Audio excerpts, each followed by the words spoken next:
Hey everyone, thanks for joining me for another episode of Just United. Last Saturday, United travelled down south to play in the country's capital against Chelsea at Stamford Bridge.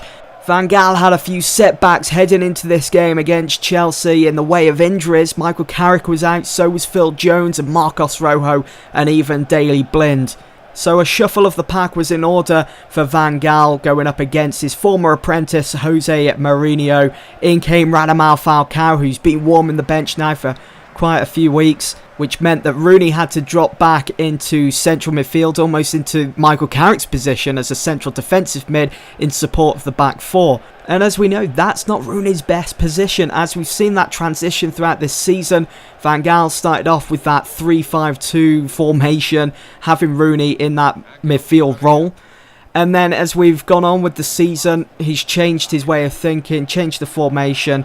Rooney is up front and he's scoring again. But United missed out on that against Chelsea on Saturday, missed those chances that Rooney could come up with, the space that he creates for himself, just the whole confidence about Rooney. We just missed that up front on Saturday. Radamel Falcao had an okay game against Chelsea. He had two good chances which really should have ended up in the back of the net, especially that one in the second half where he hit the ball on his left foot and it just hit the upright. So unfortunate for Falcao.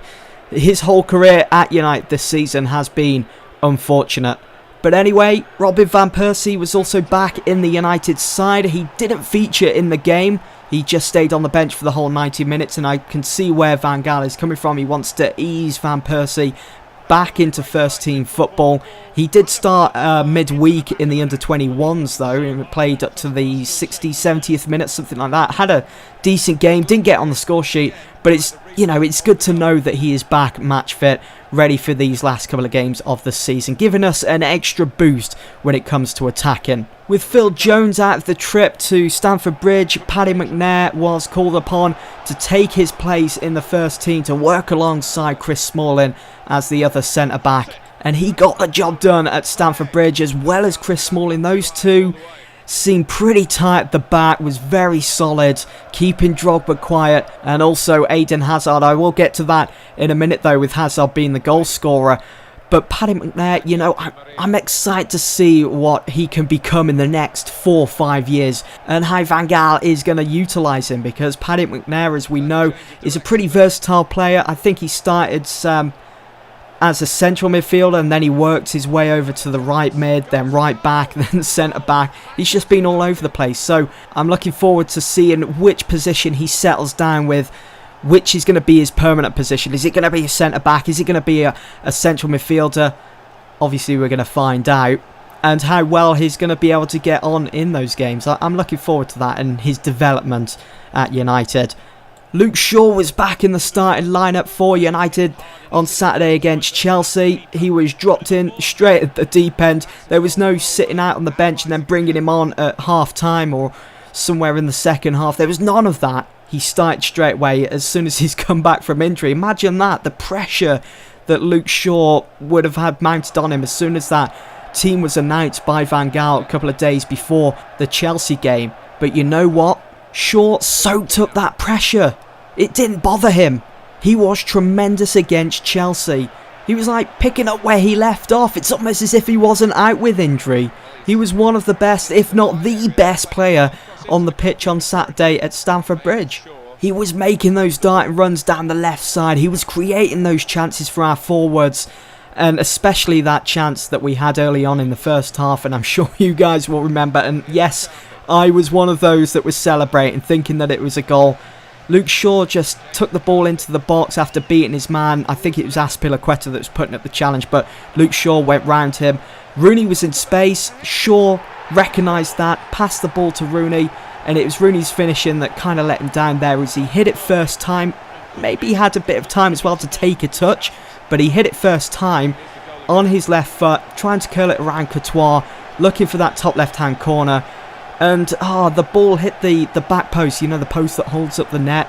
You can't tell me you didn't think that was a goal. I thought it was a goal. I was celebrating, thinking it was 1-0. De Gea was celebrating to the fans at the other end. So unlucky.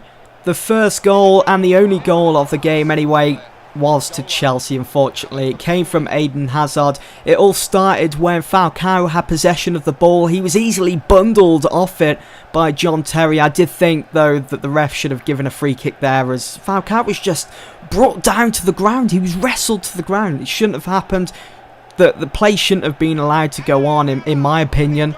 And I think that's what kind of caused the lack of concentration as Chelsea moved the ball forwards, because they were concentrating on getting that first goal, whereas United, I think, especially the two centre-backs, they probably thought that it should have been a free kick, and they still had that in their mind. They wasn't focusing on what happened, and it was a clever little back pass from Oscar, finding that opening for Hazard to run through between Smalling and I think it was Valencia, or it could have, I think it was Valencia and Smalling, and Hazard he was basically one-on-one with De Gea, and he just slotted the ball between his legs.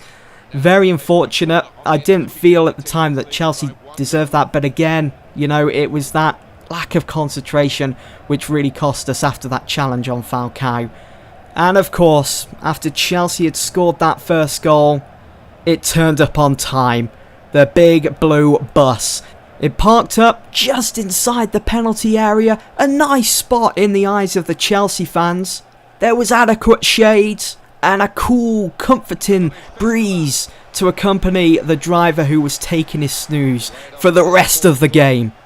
Whenever United have won the Premier League in the past, or whenever we've been in such a strong position at the top, where we're champions-elect pretty much, we've gone on to dominate games, even the last couple of games that we didn't have to, where we could have just sit back and relaxed in. But we've dominated those games, possession, shot-wise and goal-wise. Whereas Chelsea, they play it too safe, and yes, I understand that is what can get you in such a position of coming away with the Premier League trophy, but it's not the performance of champions. It's not what makes you great. What makes you great is going out there, dominating pretty much every game of the season and coming away with that piece of silverware. It's boring. It's what puts people off sometimes from the Premier League as well. This is supposed to be the world's best league. And I'm sure if I was a Chelsea fan, I would be very annoyed with my team. I'd be annoyed with Mourinho because I would want to see attacking football. This is the sort of game where you're supposed to prove yourself in a way. You're supposed to go out there and say, we're here, we want to be champions this season, and we're going to thrash you. Chelsea didn't do that. They just got the one goal and shut shop, and that was it. They've gone home. We can take many positives from that game, though. We dominated the champions-elect at their home ground. It doesn't get any more embarrassing than that for Chelsea. We had 70% possession overall. Amazing stuff, and if United can carry that over into next season, then it's certainly going to prove some fantastic competition against the likes of Chelsea, Arsenal, Liverpool, and of course Man City. Now, before the referee blew his whistle for the final time at Stamford Bridge on Saturday, there was one final alarm for Chelsea as Ander Herrera was tripped up inside the penalty area by Gary Cahill. The question was it a penalty or was it not? At first, it was a blatant penalty to me. I thought we'd been cheated out of an equaliser there by Mike Dean, the referee for the game. But then, when you look back on the replay, for some silly reason, Ander Herrera left his leg lingering there, waiting for that challenge by Gary Cahill, and that's why Mike Dean didn't give the decision. But I think with that aside, I think what we need to be focusing on more is that a free kick wasn't given for that challenge from John Terry on Falcao earlier in the game, which led to the first goal. I think there should have been a free kick given there. I'm quite adamant that should have been a free kick to United. The game shouldn't have been allowed to play on, and I seriously think Mike Dean got the decision wrong there in a game that was pretty decent for him from the referee's point of view. But you win some, you lose some. We're still thirds. We're still in that race for a Champions League spot for next season, so it's not all too bad. We do turn our attention now anyway. We've got to put that behind us against Chelsea. We turn our attention to Sunday's game at Goodison Park against Everton, who have only lost one game in 13, so they've been on a bit of a run lately. But I'm not too worried.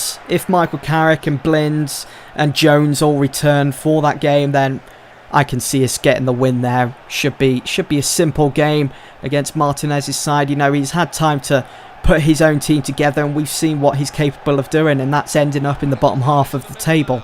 We've already beaten them this season back at Old Trafford where it ended 2-1. Falcao got on the score sheet. That was a time when we were going through a bit of a difficult patch as well with so many injuries at the back. But now we're at full strength. We're looking good. Morale seems to be sky high. The fluidity is back in the United side, and I'm feeling confident, guys, that we can get a result on Sunday. I think we can win.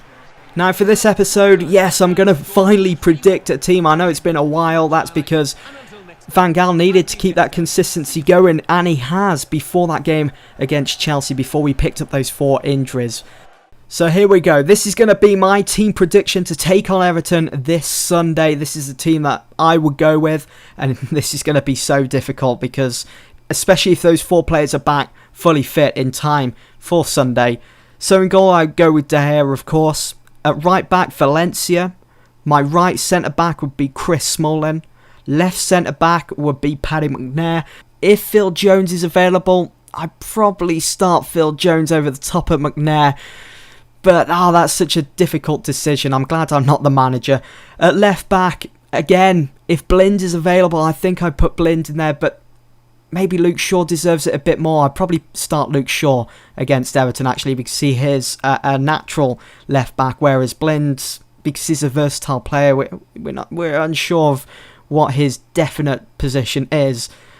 In central midfield, hopefully Michael Carrick is back, because I would certainly put him in that central defensive mid, pick up where he left off, basically. If not, then Rooney's going to have to fill in that position, just like he did against Chelsea. Now, the 2 central midfielders I've got down as Herrera and Marouane Fellaini.